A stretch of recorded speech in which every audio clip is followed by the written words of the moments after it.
Men o'rta maktab talabasiman. Anchagacha men uchun hurmatli ustoz televizor hazratlariga juda bog'lanib qolgan edim. Undan bir lahza ham ajralmas edim.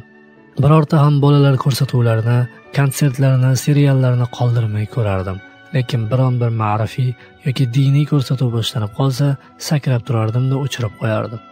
Opam mendan nima uchun o'chirding deb so'rasa, maktabdan berilgan uy vazifalarini ko'pligini bahona qilardim. U menga: vazifalarni endi eslab qoldingmi? Hali konsertlar, seriallar, mazmunsiz ko'rsatuvlarni berilib tomosha qilayotganingda qayerda eding deb savol qilsa, indamay o'girilib ketardim. Opam tamoman aksim edi. Onam unga namozni o'rgatganlardan beri hech tark qilmasdan ado etadi.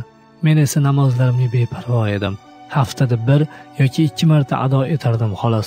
Opam imkon qadar televizordan chetlanardi. Uni yaxshi xulqli, soliha dugonalari bo'lib, unga xayrli ishlarda yordam berishardi. Bizning bir xolamiz bo'lib, uning farzandi tug'ilmay nobud bo'ldi. Xolam juda qattiq ruhiy izdirobga tushib, ancha vaqtgacha deyarli falaj bo'lib qoldilar.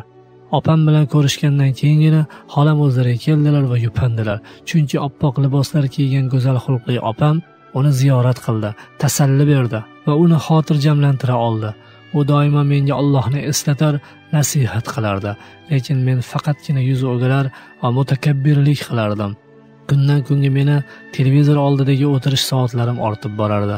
Televizor tobora meni bema'ni seriallar va aldi-qochdi filmlari, turli hayosiz konsertlari bilan o'ziga rom etardi.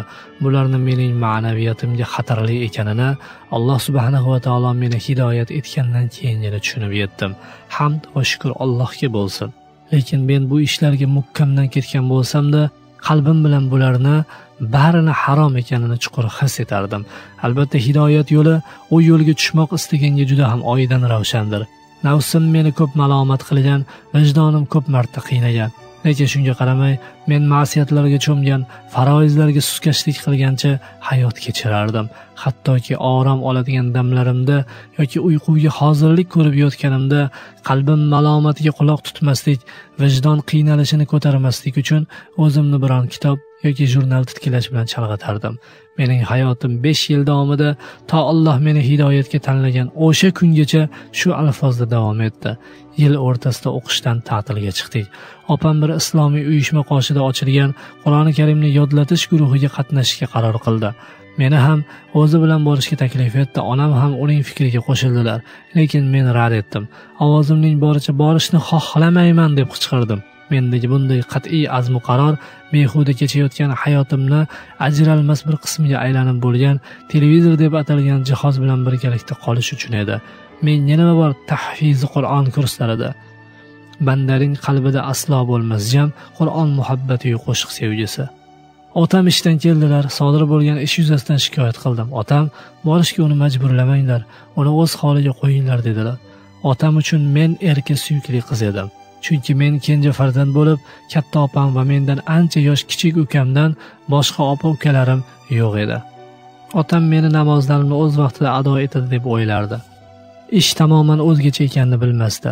To'g'ri, agar otam mendan namoz o'qidingmi deb so'rasa, ha deb yolg'on ayta olmasdim. Opam meni yolg'onchilik dardidan xalos etishga qodir edi. Men otam uyda bo'lganlarida namozlarini o'qirdim. Agar ishga ketsalar namozlarni tark qilardim. Otam esa ishda 3-4 kunlab qolib ketardilar. Kunlardan bir kuni otam menga muloyimlik bilan hech bo'lmasa bir marta opamga hamroh bo'lib darsga borishimni iltimos qildilar. Bu hol meni taajjubga soldi va bu birinchi va oxirgi shunday manzara edi. Men rozi bo'ldim, chunki otamni juda yaxshi ko'raman va ularga rad qila olmayman. Men Qur'on ravzasiga yo'l oldim va bu yerda iymon nuri ila nurafshon bo'lgan tavozili yuzlarni ko'rdim. Ko'z yoshidan qizargan, haromga qarashdan tiyilgan ko'zlarni ko'rdim. Qalbimni to'ldirib turgan ichki kechinmalarimni vasf etishdan ojizman. Saodat va qo'rquv hissi, nadomat va tavba hissi. U yerda men Allohga juda yaqinligimni his qildim.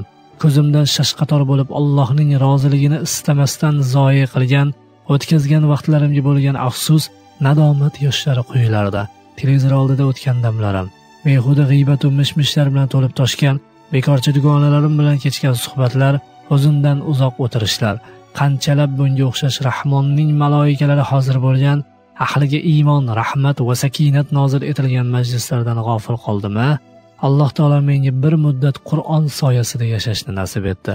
uning ne'mati ostida men hayotimda hech qachon totmaganim lazzatni topdim. Qur'on soyasida yashash qalbga xotirjamlik, orom beradi. Qat'iy, aniq qarorga kelib to'xtadimki, Allohga qaytishdan o'zga bu olamga salohiyat, bashariyat uchun rohat, inson uchun xotirjamlik, oliylik, barokat, poklik yo'q ekan. Aniqki Qur'on soyasi ostida yashash ne'mat, umrni barakali qiladigan, poklaydigan, totib ko'rgan odamgina biladigan ne'mat. Ha, Alloh meni hidoyat qildi. Unga osiylik qilganimga qaramaya, uning roziligidan nafsimning roziligini ustun qo'yib yurgan bo'lishimga qaramaya, subhanalloh, men g'aflatda edim. Qur'on meni bu g'aflatdan uyg'otdi. Albatta bu Qur'on eng to'g'ri yo'lga hidoyat etur va ezgu ishlarni qiladigan mu'minlarga katta mukofot borligi haqida xushxabar berur. Isro surasi 9-oyat. Bugun o'zimga o'zim savol beraman. Agar hidoyat qilib qo'ymaganda Robbimga qay ahvolda yo'liqardim? Haqiqatan men o'zim oldimda, undan ham ko'ra Robbim oldida ko'p hijolatdaman. Shoir qanday ham to'g'ri aytganki, ajabo ilohga qandoq osiy bo'lur yoki inkor etur qandoq nodonki, har bir shayda alomat oyat dalolatdir uning yolg'izligiga. Senga tavba qilaman Robbim, mag'firat so'rayman. Albatta sen tavbalarni qabul etguvchi rahimli zotsan. Suyukli dugonam, Qur'onni yodlash guruhlari sizga muntazirdir. Hech ham taraddudlanmay tezroq qo'shilib